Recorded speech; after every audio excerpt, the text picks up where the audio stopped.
जय जय श्री चैतन्य, जय हो नित्यानंदा। जय अद्वैत चंद्र, जय गौर भक्त वृंदा। हरे कृष्ण। आप सभी भक्तों का बहुत बहुत हार्दिक स्वागत श्रीमद् भागवतम की क्लास में।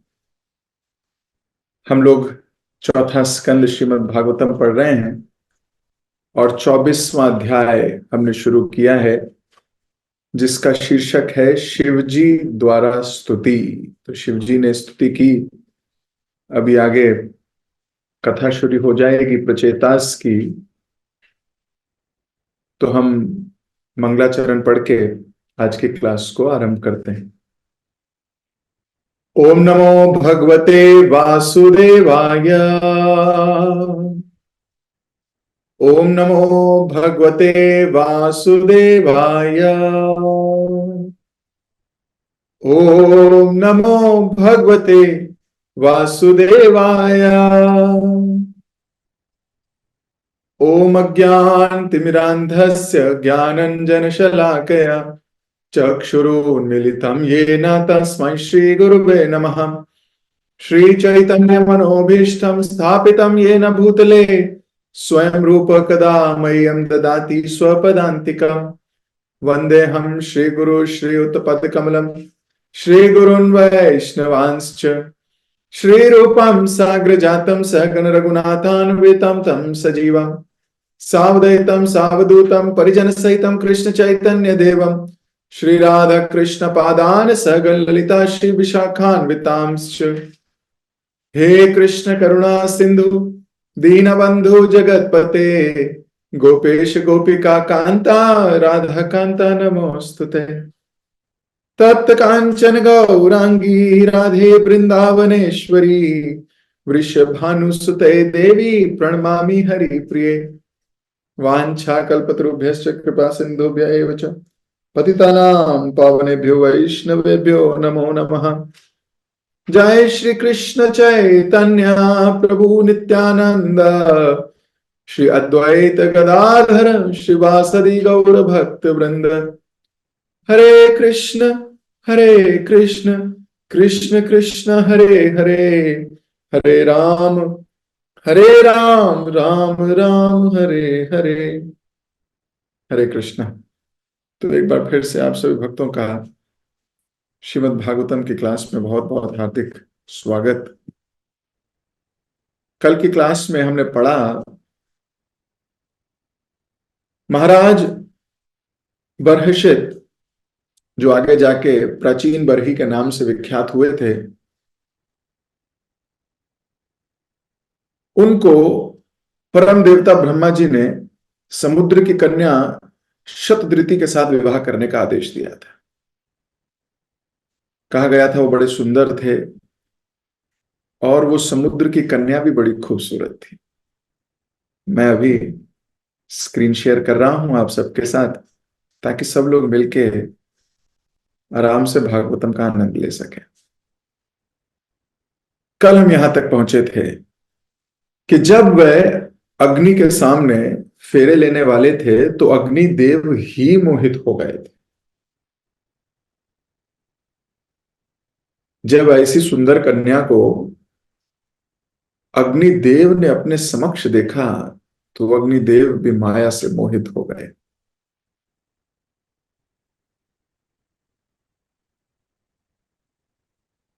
इसके ऊपर हमने बहुत देर चर्चा की थी कि किस प्रकार कोई व्यक्ति, चाहे देवता ही क्यों ना हो, चाहे योगी ही क्यों ना हो, चाहे अपनी इंद्रियों को कंट्रोल करने का पूरा भरसक प्रयास ही क्यों ना कर रहा हो, लेकिन माया इतनी प्रबल है कि इन इंद्रियों को खींच के ले जाती है। भगवान ने गीता में इसके बारे में उपदेश दिया है, यततौ अपि कौन्तेय पुरुषस्य विभश्चिता इंद्रियाणि पराधीनि हरन्ति प्रसभम मनः।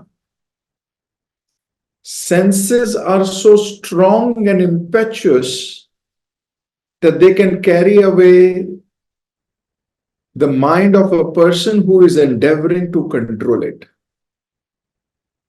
यानी कि इंद्रियां इतनी प्रशस्त हैं, इतनी ताकतवर हैं, इतनी शक्तिमान हैं कि वो व्यक्ति जो इन्हें कंट्रोल करने का प्रयास भी कर रहा है उसको भी भगा के उड़ा के ले जा सकती हैं।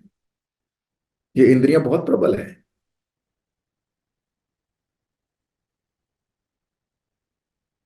गीता के 15वें अध्याय में फिर भगवान इसके विषय में कहते हैं, मनःषष्ठानि इंद्रियाणि प्रकृति स्थानी कर्षति। और एक जीवात्मा ये 5 इंद्रियां और मन, इनसे स्ट्रगल कर रहा है, इस मटेरियल जगत में स्ट्रगल कर रहा है, जूझ रहा है। मजे की बात यह है उसको स्वयं ज्ञात नहीं कि वह जूझ रहा है। इसको बोलते हैं माया। उसको स्वयं ही नहीं पता कि वह जूझ रहा है।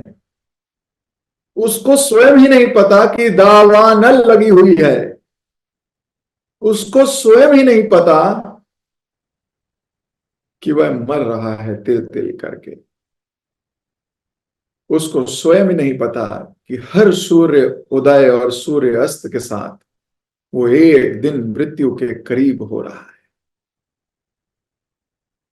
यही माया है। तो चाहे कोई देवता हो या कोई मनुष्य, दोनों इसमें फंसे हैं।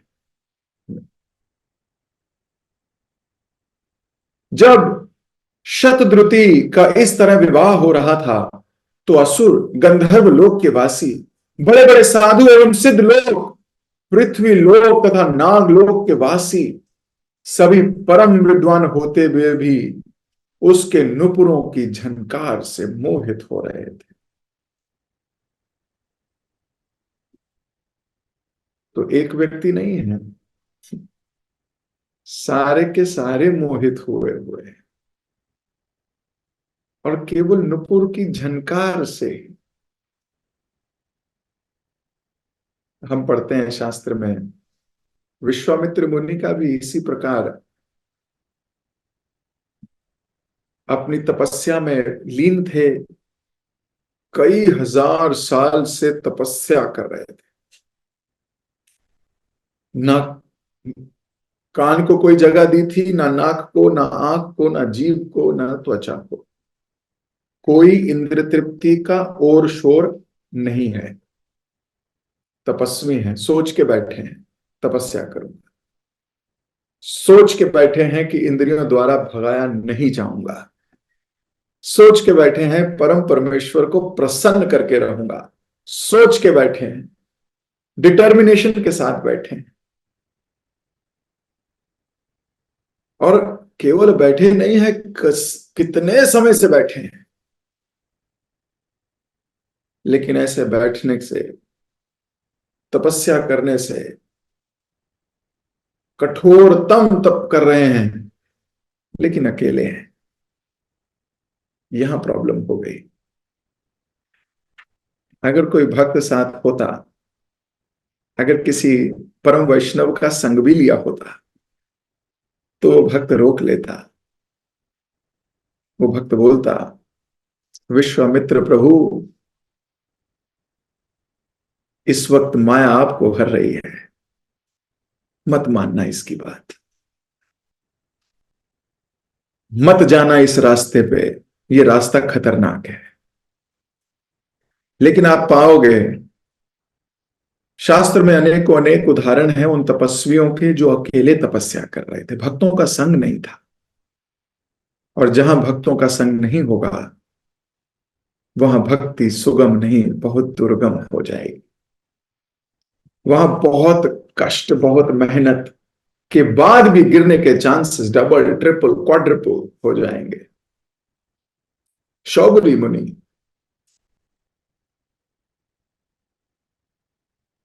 कितने हजार साल पानी के अंदर तपस्या कर रहे हैं। अभी आगे आएगा किस प्रकार इनके पुत्र भी 10,000 साल की तपस्या करने के लिए समुद्र के नीचे जाएंगे।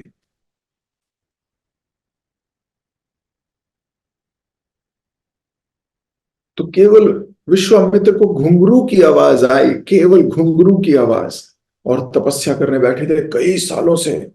क्रोध को रोका हुआ है, सारे वेग, मनसा वेग, सारे वेग, मन के वेग को, वाणी के वेग को, उपदेशामृत का पहला श्लोक कंठस्थ करके बैठे, लेकिन एक नुपुर की आवाज, छन छन छन छन छन, and he is gone, finished. और यहां पर भी ऐसा ही कुछ हो रहा है। एक व्यक्ति नहीं, यहां तो पता नहीं कितने व्यक्ति, सब के सब अभी उसकी सुंदरता पे मोहित हैं। राजा प्राचीन बहरनी ने शतद्रुति के गर्भ से 10 पुत्र उत्पन्न किए। अब क्यों बाकी सारे मोहित थे, लेकिन ये राजा भी स्ट्रांग है, चाहे वो अग्निदेव हो चाहे बाकी देवी देवता, मोहित होने के बाद भी कुछ कर नहीं पाए, बस उसकी सुंदरता को निहारते रहे, दैट्स इट, कुछ कर नहीं पाए। विवाह हो गया, 10 पुत्र उत्पन्न हुए, वे सभी समान रूप से धर्मात्मा और प्रचेता के नाम से विख्यात हुए। अभी प्रचेतास की कथा शुरू होने वाली है थोड़ी देर में। बहुत सुंदर, बहुत गहरी, बहुत ज्ञानप्रद। जब इन सभी प्रचेताओं को उनके पिता ने विवाह करके संतान उत्पन्न करने का आदेश दिया, तो सबों ने समुद्र में प्रवेश किया और 10,000 वर्षों तक तपस्या की। इस प्रकार उन्होंने समस्त तपस्या के स्वामी पूर्ण पुरुषोत्तम भगवान की उपासना की। उस जमाने में 1,00,000 साल उम्र हुआ करती थी, 1,00,000 ईयर, 1,00,000 साल। उस 1,00,000 साल में से 10,000 साल सतयुग की घटना है, 10,000 साल तक समुद्र के नीचे जाके तपस्या की है प्रचेतास ने। अब कोई कह सकता है समुद्र में क्यों करी, आसपास कोई वन ही चले जाते, जंगल चले जाते, एकांत स्थान रखते, राजा के पुत्र हैं तो राजा तो उनके लिए कुटिया भी बना सकता था, कुछ भी करा जा सकता था, लेकिन ये चाहते थे कि इनको कोई डिस्टर्ब ना करे। उस जमाने में ऐसा किया जा सकता था, कलयुग में तो पॉसिबल नहीं है। कलयुग में तो एकांत रहना ही पॉसिबल नहीं है, और ना ही व्यक्ति को ऐसा कोई विचार करना चाहिए। उन्होंने तपस्या की।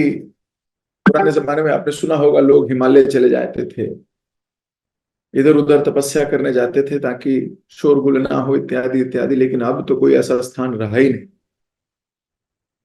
हर जगह सब कुछ है।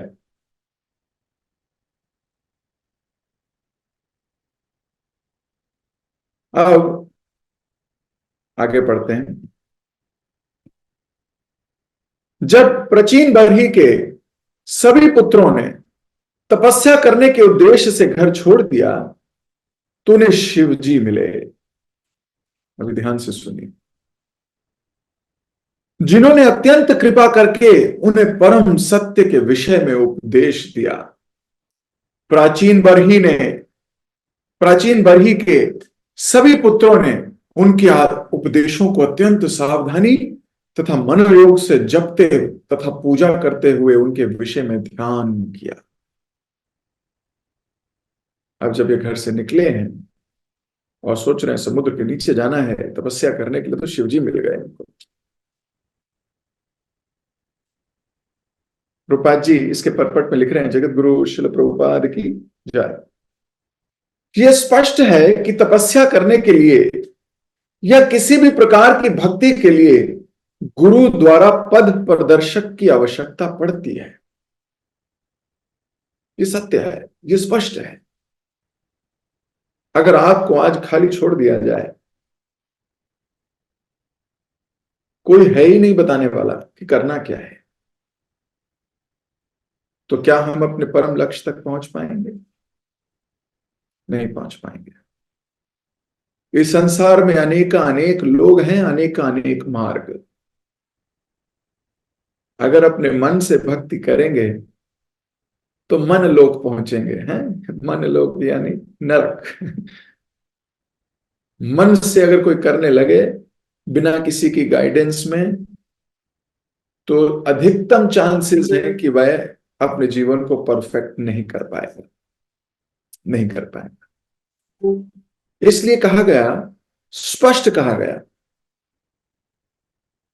कि किसी ना किसी गुरु द्वारा पद प्रदर्शक की आवश्यकता पड़ती है। उसको रास्ता दिखाने वाला कोई चाहिए, जो बताए ऐसे करना चाहिए, ऐसे करना चाहिए, अब ऐसे करो, अब ये करो, अब वो करो। उसकी मनोदिशा देखते हुए उसको समझाए सही रास्ता क्या है। यहां यह स्पष्ट उल्लेख है कि महाराज प्राचीन बरही के 10 पुत्रों को भगवान शिव के प्रकट होने से यह कृपा प्राप्त हुई और उन्होंने दयावश उन्हें तपस्या करने के विषय में उपदेश दिया।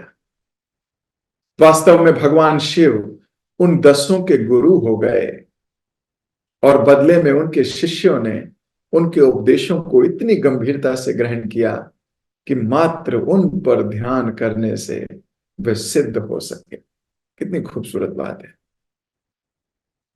जो उपदेश दे रहा है, जो गाइडेंस दे रहा है, जो पथ दिखा रहा है, वे गुरु है। सही दिखा रहा है तो सदगुरु है, और वो शिष्य जो उसको गंभीरता से पालन कर रहा है वो सद शिष्य है। इस संसार में हो सकता है कई अमेजिंग, खूबसूरत, अच्छे शास्त्रों का सार जानने वाले सदगुरु मिल जाएं। इस्कॉन में तो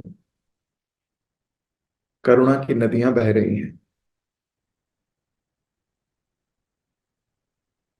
एक से बढ़कर एक प्रभुपाद जी के शिष्य कमाल कर रहे हैं।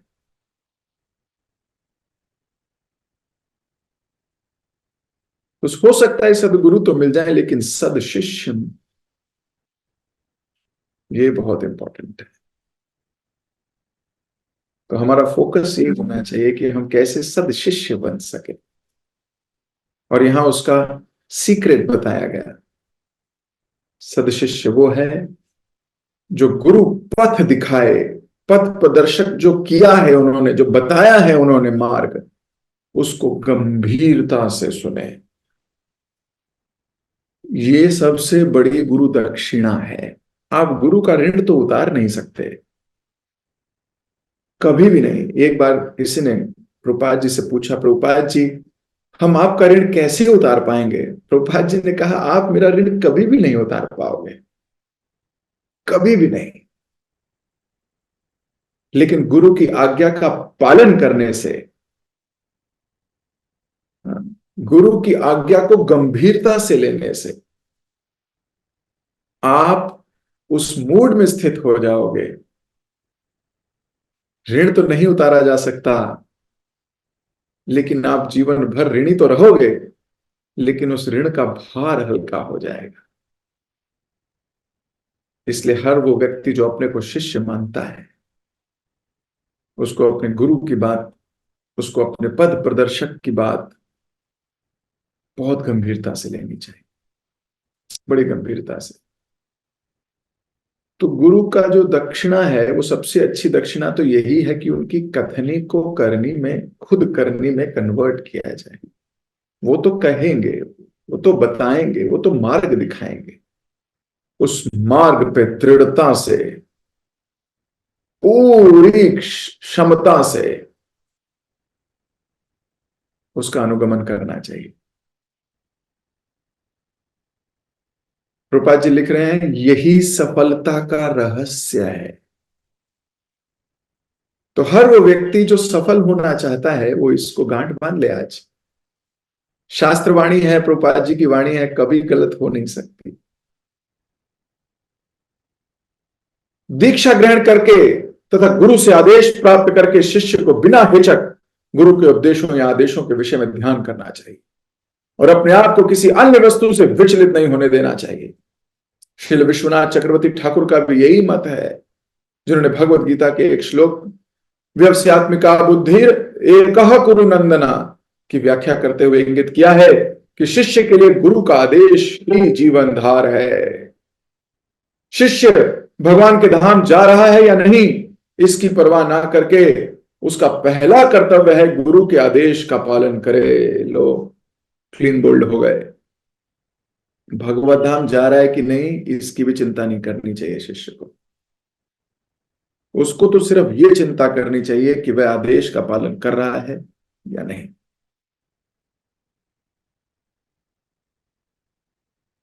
कठिन है उन लोगों के लिए जो कॉम्प्लिकेटेड है,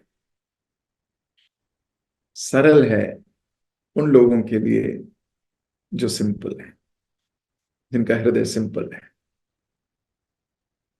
तो शिष्य भगवत धाम जा रहा है या नहीं जा रहा, इसकी कोई परवाह नहीं करनी शिष्य को। उसको सिर्फ एक परवाह करनी है कि उसके गुरु का आदेश का पालन हो रहा है या नहीं हो रहा। यही समग्र ध्यान है। उसे न केवल उस आदेश के विषय में ध्यान करना चाहिए, अपितु उन साधनों की खोज भी करनी चाहिए जिनसे वह ठीक से उपासना कर सके और उसे पूरी कर सके। तो शिष्य को केवल सोचना ही नहीं है, उसको केवल सोचना नहीं है गुरु ने आज्ञा दी है सोचते रहो, गुरु ने आज्ञा दी है सोचते रहो। उसको चीजें भी ढूंढनी है, संसाधन भी ढूंढने हैं, एकत्रित करने हैं, ताकि गुरु के आदेश का पालन किया जा सके। यानी शिष्य को बुद्धि भी लगानी है, अपना शरीर भी लगाना है, तन मन धन सब कुछ लगा देना है, ताकि वो गुरु की आज्ञा को पूरी तरह पालन कर सके। और इसमें कोई राय दूसरी है नहीं। यस्य प्रसादात भगवत प्रसाद। अगर गुरु खुश हो गए तो कृष्ण भी खुश हो जाएंगे। इसमें कोई दो राय नहीं, कोई संदेह नहीं, कोई शंका नहीं है, कोई भी नहीं।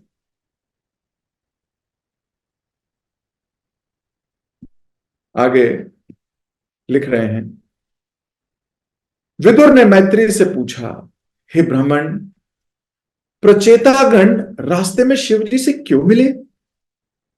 कृपया मुझे बताएं कि उनसे किस प्रकार भेंट हो गई। भगवान शिव उनसे किस प्रकार इतने प्रसन्न हो गए और उन्होंने क्या आदेश दिया। निसंदेह ऐसी बातें महत्वपूर्ण हैं और मैं चाहता हूं कि आप कृपया करके मुझसे इनका वर्णन करें। देखिए कितनी सुंदर बात है। मैत्रेय मुनि कथा सुना रहे हैं विदुर को, और इतना काफी था बोलना कि शिवजी आए और शिवजी ने उनको उपदेश दिया और उनको उपदेश दिया और उन्होंने अपने जीवन को उनके उपदेश का पालन करने के लिए लगा दिया, जिससे उनके जीवन का कल्याण हुआ। आगे चलते हैं, स्टोरी आगे बढ़ाते हैं। लेकिन मैत्री ने स्टोरी आगे बढ़ने नहीं दी। मैत्री कह रहे हैं ऐसे नहीं। हे गुरुदेव, सॉरी, विदुर कह रहे हैं, हे मैत्री मुनि, अगर उचित समझे मुझे पूरा बताएं। ये पृथु महाराज की कथा में यकायक शिवजी कहां से आए? इनके पुत्रों में शिवजी से भेंट करने का ये जो लाभ है, ये हुआ कैसे इनके जीवन में? शिवजी मनुष्य देहधारी व्यक्तियों के समक्ष ऐसे ही प्रकट नहीं हो सकते। ऐसा नहीं है जाते जा रहे थे रास्ते में शिवजी मिल गए रास्ते में, ऐसा नहीं हो सकता। तो ऐसा सौभाग्य इनको मिला कैसे? कैसे मिला? दर्शने पवित्र करो यही तोमार गुण। ओहो वैष्णव ठाकुर दयार सागर ए दासे करुणा खोरी। वैष्णव किसी के जीवन में यूं ही नहीं आ जाते, यूं ही नहीं आ जाते। कोई ना कोई सुकृति, कोई ना कोई सौभाग्य, कोई ना कोई बहुत अच्छा फल उन्होंने अपने पास्ट जीवन में या कहीं ना कहीं इसी जीवन में किया होगा कि उनके जीवन में किसी वैष्णव का शुभ आगमन हो गया। तो ये वैष्णव जन ऐसे ही नहीं आ जाते किसी के जीवन में। और शिवजी तो वैष्णव नाम यथा शंभु, परम वैष्णव है, श्रेष्ठतम है। ऐसे परम, ऐसे परम दयावान, ऐसे परम महाभागवत, ऐसे परम वैष्णव को किसी के जीवन में आना हो तो ऐसे ही नहीं आ सकते, कुछ तो हुआ होगा। तो देखिए, विदुर चाहते हैं कि उनको सब पता लगे, सब पता लगे। सुखदेव गोस्वामी कथा में कथा कर रहे हैं विदुर और मैत्री की। चाहते तो इस संवाद को हटा भी सकते थे, बोलते भाई कितने दिन बीत गए, अभी 1.5-2 दिन हो चुके हैं, 7 दिन में मरने वाले हैं, चौथे स्कंद में 2-2.5 दिन में पहुंच गए थे। और सोच सकते थे कि नहीं, इसको हटाता हूं, जल्दी से 7वां 10वां स्कंद पे आना है, कथा तो कृष्ण की करनी है। तो 3.5 दिन में वहां पहुंचे 10वें स्कंद पे।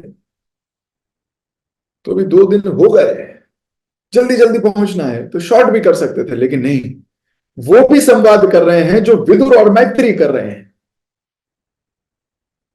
उसमें भी बताने की कोशिश कर रहे हैं कि जब इतने कम समय होते हुए भी कृष्ण कथा, वैष्णव कथा सर्व कल्याणकारी है, इसको सुनो, इसको समझो और जरा थोड़ा दिमाग लगाओ कि किसी के जीवन में वैष्णव गण का आगमन ऐसे नहीं होता। श्रवण करने की लालसा होनी चाहिए। अभी विदुर जी में लालसा है। विदुर जी कह सकते थे अच्छा आगे जल्दी जल्दी चलो, जल्दी 10वें स्कंद पे आओ, जल्दी जल्दी आओ, कृष्ण के जन्म कैसे हुआ ये बताओ, इसको छोड़ो, आगे बताओ क्या हुआ। पर विदुर जी ने ऐसा बिल्कुल नहीं किया। श्रवण करने की लालसा, ये एक ऐसी क्वालिटी है जो किसी को भी इस भौतिक जगत से आध्यात्मिक जगत तक उठा के ले जा सकती है, किसी को भी। ये श्रवण करने की लालसा अगर पैदा हो गई है, इच्छा शक्ति आ गई है, प्रबल इच्छा है, कुछ भी आप दांव पे लगाने को तैयार हो श्रवण करने के लिए। अभी विदुर जी की लालसा ऐसी है। और प्रश्न भी देखो, रास्ते में कैसे मिले, पहला प्रश्न। अब मिल गए तो मिल के चले निकल जाते, ना ना, प्रसन्न हो गए। जब गुरु प्रसन्न होता है तो आदेश देता है, याद रखिएगा इस बात को। गुरु के पास 85 शिष्य हैं, हजारों लाखों शिष्य हो सकते हैं, वो आप ही को क्यों कोई सेवा देंगे, क्यों देंगे? अगर वो आपसे प्रसन्न है तो वो आपको कोई सेवा जरूर देंगे, आपको कोई आदेश जरूर देंगे, आपको कोई आज्ञा जरूर देंगे।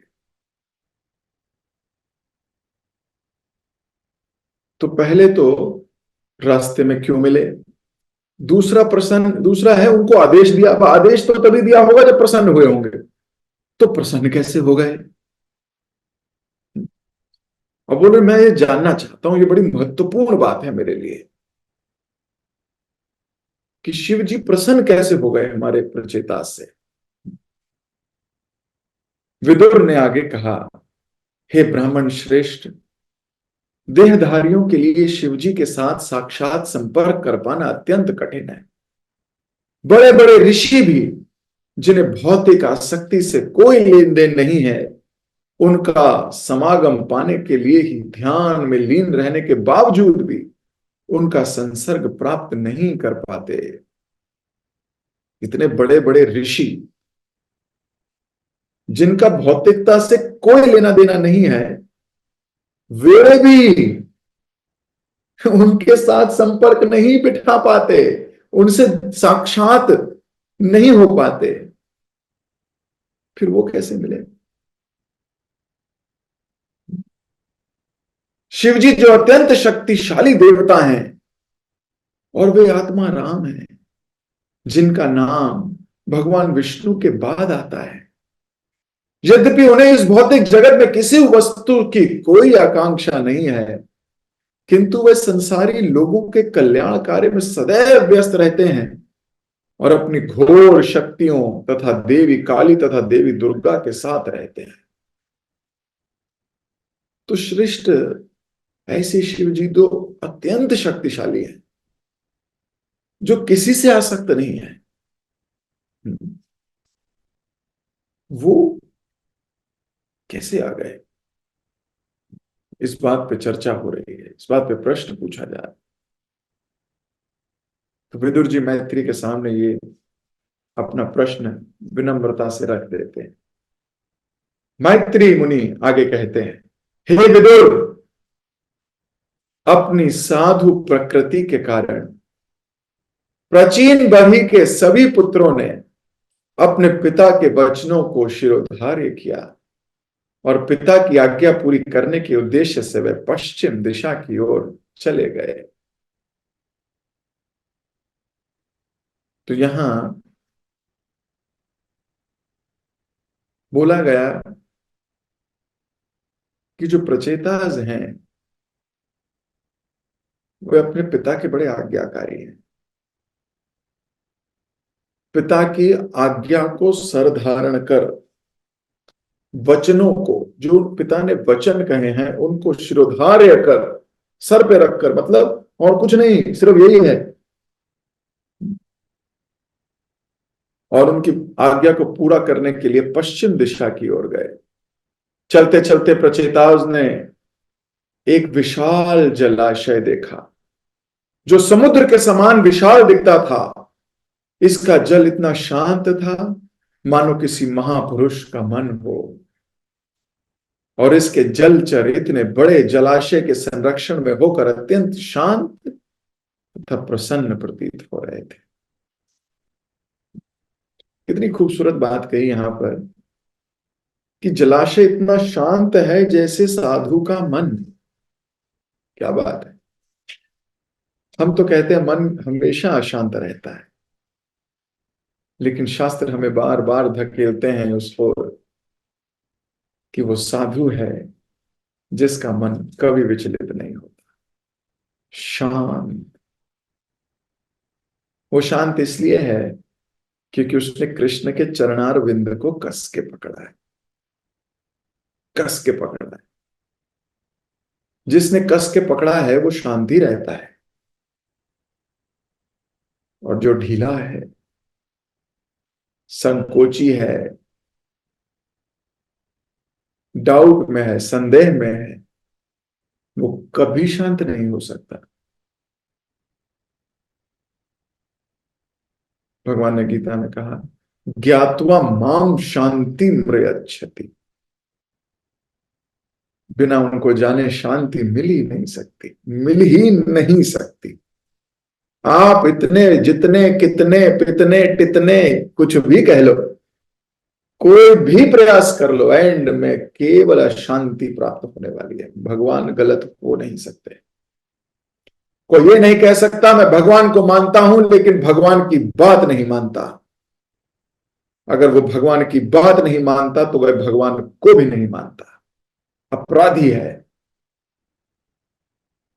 बिना भगवान को जाने मन शांत हो ही नहीं सकता, हो ही नहीं सकता। उस विशाल सरोवर में विभिन्न प्रकार के कमल पुष्प थे, कुछ नीले तो कुछ लाल, कुछ रात्रि में खिलने वाले तो कुछ दिन में, और इंदिवर जैसे कुछ कमल शाम को खिलने वाले थे। इन सब फूलों से सारा सरोवर पुष्पों की खान सा प्रतीत हो रहा था। फलस्वरूप सरोवर के तटों पर हंस, सारस, चक्रवाक, कारंड तथा अन्य सुंदर जल पक्षी खड़े हुए थे। उस सरोवर के चारों ओर तरह तरह के वृक्ष तथा लताएं थीं और उन पर मतवाले भंवरे गूंज रहे थे। भंवरों की मधुर गूंज से वृक्ष अत्यंत उल्लासित लग रहे थे और कमल पुष्पों का केसर वायु में बिखर रहा था। इन सब से ऐसा वातावरण उत्पन्न हो रहा था मानो कोई उत्सव हो रहा। जब राजा के पुत्रों ने मृदंग तथा पणव के साथ साथ अन्य राग रागनियों की कर्ण प्रिय ध्वनि सुनी तो वे अत्यंत विस्मित हो उठे। प्रचेतागण भाग्यवान थे कि उन्होंने प्रमुख देव शिवजी को उनके पार्षदों सहित जल से बाहर आते देखा। उनकी शारीरिक कांति तपे हुए सोने के समान थी, उनका कंठ नीला था और उनके 3 नेत्र थे जिससे वे भक्तों पर कृपा दृष्टि डाल रहे थे। उनके साथ अनेक गंधर्व गायक थे जो उनका गुणगान कर रहे थे। ज्यों ही प्रचेताओं ने शिवजी को देखा, उन्हें तुरंत ही कौतूहलवश उन्हें नमस्कार किया और उनके चरणों पर गिर पड़े। This is how you should do when you meet a devotee, when you meet a sincere senior Vaishnava. क्या करना चाहिए? दंडवत प्रणाम करना चाहिए। दंडवत, दंड व्रत मतलब डंडे के समान गिर जाना चाहिए। इसका मतलब नहीं है सर फोड़ दो अपना से धड़ाम करके गिरो, ऐसा नहीं। डंडे के समान स्ट्रेट हो जाओ। आपके पैर, आपकी घुटने, आपका वक्षस्थल, आपका सर, आपके हाथ सब जमीन पे, और मुख से वाणी, मुख से श्लोक, मन से, तो ये सारी चीजें मिलके बनती हैं। इसको बोलते हैं अष्टांग प्रणाम। 8 अंग जमीन पे लगाते हैं जब हम अष्टांग प्रणाम। पैर, घुटने, वक्षस्थल, सिर, वाणी, हाथ और आपका मन। अगर मुख से आपके श्लोक नहीं निकल रहा, आपका प्रणाम को पूर्ण नहीं माना जाता। और अगर मन से भी प्रणाम नहीं हो रहा तो भी आपका प्रणाम पूर्ण नहीं माना जाता। तो आप समझ लीजिए, दिखावट में तो आप अष्टांग प्रणाम कर रहे हो, लेकिन हो सकता है आपने प्रणाम किया ही नहीं हो, उस प्रणाम का कोई फल ही ना मिला हो आपको। यह भी हो सकता है, क्योंकि ना तो मुख से श्लोक निकला और ना ही मन से प्रणाम हुआ। तो जब तक वाणी और मन, तो इसे बोलते हैं तन, है ना, body, mind and words. Body, mind, words, BMW। तो अपनी BMW लेके प्रणाम करना है। बॉडी भी, माइंड भी और वर्ड्स भी। तो जब प्रणाम करो वैष्णव को भी, तो मुख से वचन निकलना चाहिए। वांछा कल्पतरुभ्यश्च कृपा सिंधुभ्य एव च पतितानां पावनेभ्यो वैष्णवेभ्यो नमो नमः। मुख से श्लोक होना चाहिए, मन से भी प्रणाम होना चाहिए, और डंडे के समान, गुरु के सामने तो डंडे के समान खड़े हो जाना चाहिए। वैष्णव जन है तो पंचांग प्रणाम होना चाहिए। डीटीज हैं, भगवान हैं, तो भी डंडे के समान प्रणाम करना चाहिए। मंत्र चेंज हो जाएगा बस। लेकिन अगर मन नहीं है तो भी प्रणाम नहीं है, अगर वचन नहीं है तो भी प्रणाम नहीं है। इनकम्प्लीट प्रणाम क्यों करेंगे हम? फुल प्रणाम। तो इन्होंने जैसे ही शिव जी को देखा, देखा, जैसे ही देखा, जहां देखो वहीं प्रणाम करना चाहिए। ऐसा नहीं है कि देखें तो अरे उन्होंने थोड़ी देखा है हमें, अभी वहां तक पहुंचते हैं उनके सामने प्रणाम करेंगे ताकि उनको पता लगे कि हमने प्रणाम किया है। ये भी करना है, सही बात है, उनको भी पता लगे प्रणाम किया, लेकिन आपने अगर आधे किलोमीटर दूर देखा है तो वहां भी प्रणाम करना चाहिए। जिधर भी गुरुदेव को देखो, कोशिश करनी चाहिए यथा संभव परिस्थिति को आसपास देखते हुए हमें प्रणाम करना चाहिए, और प्रणाम करते करते गुरु का प्रणाम मंत्र बोलना चाहिए। वैष्णव को देखो तो वैष्णव को प्रणाम करिए, वांछा कल्पतरुभ्या बोलिए बोलिए। हमारे शरीर की तपस्या है वैष्णव को देखकर उन्हें प्रणाम करना, यही शरीर की तपस्या है। कई बार भक्त दूर से ही हरे कृष्णा प्रभु जी ऐसे कर देते हैं, शरीर स्वस्थ है, कोई प्रॉब्लम है नहीं, लेकिन फिर भी ऐसे प्रणाम करते हैं। ये अपराध है, वास्तव में जान लीजिए इस बात को, ये अपराध है। आपको मालूम नहीं है कि वैष्णव कितने इंपॉर्टेंट और कितने दुर्लभ है। हमारे पुराने कर्मों के फल स्वरूप हमें उनके दर्शन हो रहे हैं, उनका संग मिल रहा है, लेकिन आज के कर्मों की वजह से कहीं हम उन्हें खो ना दें। आज के कर्मों की वजह से कहीं इतने अपराध ना कर बैठें कि हम उनसे दूर हो जाएं। इसलिए शुद्ध मन से उनको प्रणाम करना चाहिए। जो ही देखो वहीं तुरंत प्रणाम करो। अब जब शिव जी ने देखा कि भक्त प्रणाम कर रहे हैं, ये कौन लोग हैं जो प्रणाम कर रहे हैं, तो जैसे ही शिव जी ने देखा वैसे ही समय हो गया आज की क्लास का। तो आज की क्लास तो हम यही विराम देंगे। कल शिव जी बोलने वाले हैं, कल शिव जी कुछ कहने वाले, प्रचेतास को देख के, उनके प्रणाम को देख के शिव जी बड़े प्रसन्न हो गए। इसको कल, हाँ, यानी नेक्स्ट क्लास में हम चर्चा करेंगे। जगत गुरु श्रील प्रभुपाद की जय, ग्रंथराज श्रीमद् भागवतम की जय, आप सभी उत्साही प्रेमी भक्तों की जय। हरे कृष्ण।